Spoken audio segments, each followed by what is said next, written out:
કરજણ નજીક આવેલા Bharthana toll plaza પર સ્થાનિકો દ્વારા કરજણ તાલુકાના વાહન ચાલકોને ટોલ ટેક્સમાંથી મુક્તિ આપવાની માંગ સાથે પદયાત્રા યોજી કરજણ પ્રાંત અધિકારીને આવેદનપત્ર પાઠવી રજૂઆત કરાઈ।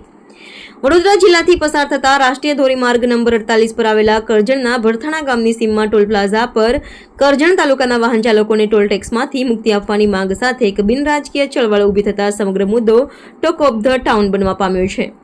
ત્યારબાદ પદયાત્રા જનસેવા કેન્દ્ર ખાતે પહોંચી પ્રાંત અધિકારીને આવેદનપત્ર પાઠવી રજૂઆત કરી હતી। આવેદનપત્રમાં જણાવવામાં અનુસાર જે તે સમયે નેશનલ હાઈવે નંબર 48 ઉપર 6 લેન માર્ગ બનાવ્યો હતો તે સમયથી આ ટોલ નાકું કાર્યરત છે। જે તે સમયે ટોલ નાકાનો કોન્ટ્રાક્ટ એલએનડી તથા સરકાર વચ્ચે થયેલો હતો, જે કરારની મુદત પૂર્ણ થઈ ગઈ છે। છેલ્લા ઘણા વર્ષોથી ખાનગી એજન્સીના માધ્યમથી ટોલ નાકું ચાલી રહ્યું છે। કરજણ નગર સહિત કરજણ તાલુકાના हाँ, अमे संसद सभ्यश्री ने रजूआत करी है। संसद सभ्यश्री नो आज ज अमे समय मांगवाना छे। संसद सभ्यश्री पण अमारी साथे रहेशे एवी अमने आशा छे के संसद सभ्यश्रीए पण वारंवार रजूआत करी छे टोल टेक्स फ्री करवा माटेनी। एमना लेटरो पण अमने आपेला छे, अमे ए लेटरो ते एलएनटी में पण जमा कराव्या छे।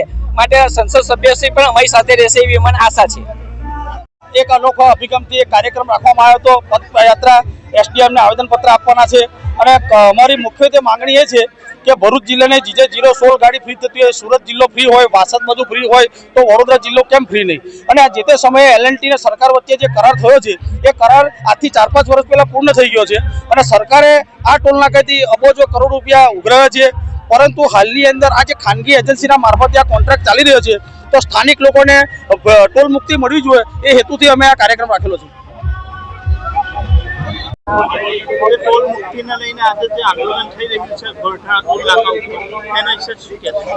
આજ રોજ ભરથાણા ટોલ ટેક્સ પર જે ભાવ વધારો કર્યો છે તેમજ વડોદરા જિલ્લાને જીજે 6 ને જે ફ્રી માટેનું આંદોલન લોક જાગૃત નાગરિકો દ્વારા કરવામાં આવ્યું છે, એમાં બધા જ લોકો ભેગા થયા છે, એકત્ર થયા છે અને આ જે અમે સખત વિરોધમાં વખોડીએ છીએ અને ટોટલ જીજે 6 ફ્રી કરાવીને રહીશું એ અમારી માંગણી છે। सदर मांगनी संतोषवामां नहीं आवे तो अमे एनी रणनीति तैयार करीशुं। बधा भेगा थईने आज आवेदन पत्र आपीने अमारी मोटा जे आगेवानो बधा लोक जागृत छे बधा भेगा थईने एकत्र थईने आगळनी रणनीति करीशुं। छेवटे अमारे अहींया गमे तेवुं आंदोलन करवानुं थाय तो पण अमे आंदोलन करवा तैयार छे, भूख हड़ताल पर पण उतरीशुं ने जरूरियात पड़ी तो अमे आत्मविलोपन करवा पण तैयार छे। अमे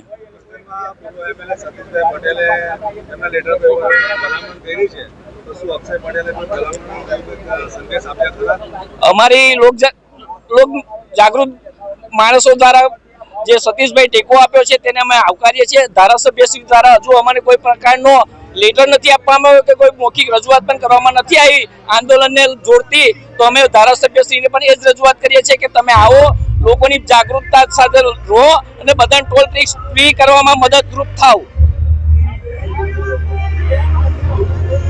ટોલ નાકા ઉપર જે આજે સમર્થન થઈ રહ્યું છે અને આંદોલન થઈ રહ્યું છે તે ટોલ મુક્તિ માટે કરજણ ટોલ નાકું ફ્રીનું મુહૂર્ત અમે 1 તારીખ 1 એપ્રિલથી ચાલુ કરવામાં આવ્યું હતું અને અમારું ગાંધીજીના માર્ગે આંદોલન છે અને કોઈ પણ હિસાબે કરજણ તાલુકો ફ્રી થાય અને વડોદરા જિલ્લો ફ્રી થાય એના માટે અમે ચલાવી રહ્યા છે અને ગાંધીજીના માર્ગે દરેક જગ્યાએ જાગૃત કર્યા હતા। જે જાગૃતિ આજે પબ્લિકની અંદર આવી ગઈ છે અને એ પબ્લિક સપોર્ટની અંદર આજે આવીને ઊભી રહી છે। અમે ખાલી વોટ્સઅપ અને મીડિયા દ્વારા જે માહિતી લોકોને પહોંચાડી હતી એના ભાગરૂપે આજે લોકોનું સમર્થન છે અને પોતાનો અધિકાર લેવા માટે આજે સૌ ભેગા થયા છે અહીંયા।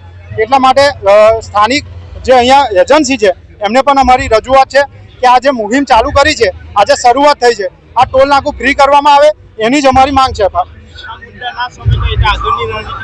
આગળની રણનીતિ 7 દિવસ પછી અમારે જે કરવાનું એ અત્યારે અમે જાહેર કરીશું આવેદન પત્ર આપતી વખતે। અમે આગામી દિવસે એવું કીધું કે અમારી જો માંગ પૂરી નહીં થાય તો અમે આત્મવિલોપનની પણ તૈયારી રાખીએ છીએ। એ બાબતે તમે શું કહેશો? આત્મવિલોપન તો કરવાનું જ છે, 7 દિવસ હોય કે 10 દિવસ હોય। ન્યાય અને અધિકાર માટે મારે પોતાનો જીવ આપવો પડશે। મેં 10 વાર બોલ્યો છે કે મારે પોતાનો જીવ આપવો પડશે તો પણ હું આપવા રેડી છું અને અહીંયા આગળ આવીને આત્મવિલોપન કરીશ। જે આ ટોલ નાકું છે અને જે લોકોને અત્યાચાર કરી રહ્યું છે એ ટોલ નાકા પર હું આવીને જાતે આત્મવિલોપન કરીશ એવી મેં માંગણી કરેલી છે અને એના માટે હું કાર્યરત જ છું અત્યારે પણ।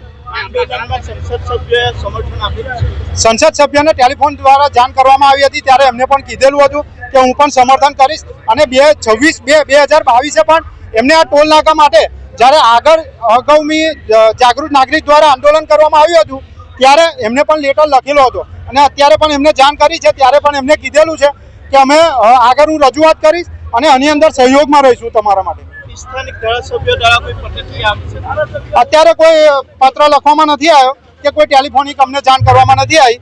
જિલ્લા ભાજપના પ્રમુખ તેમજ સંગઠન મહામંત્રી અમરેશભાઈ પંડ્યા દ્વારા અમને સહકાર આપવામાં આવ્યો છે. આ બાબતે અત્યારે કોઈ નથી આપવામાં આવ્યું. આ બાબતે કેટલા સંગઠનોને તમને સમર્થન આપ્યું? દરેક સંગઠન કરજણ સિનોર ક્ષત્રિય સમાજ તેમજ વેપારી મંડળ, ડોક્ટર સંગઠન, વકીલ એસોસિએશન, જાગૃત નાગરિક કરજણ જે છે ટીમ, એ લોકો દ્વારા પણ અને આજુબાજુના ગ્રામ પંચાયતો દ્વારા પણ સમર્થન આપવામાં આવ્યું છે. અને સૌથી મોટું સમર્થન મીડિયા દ્વારા આપવામાં આવ્યું છે, જે લોકોએ ખરેખર આ ઉજાગર કર્યું છે.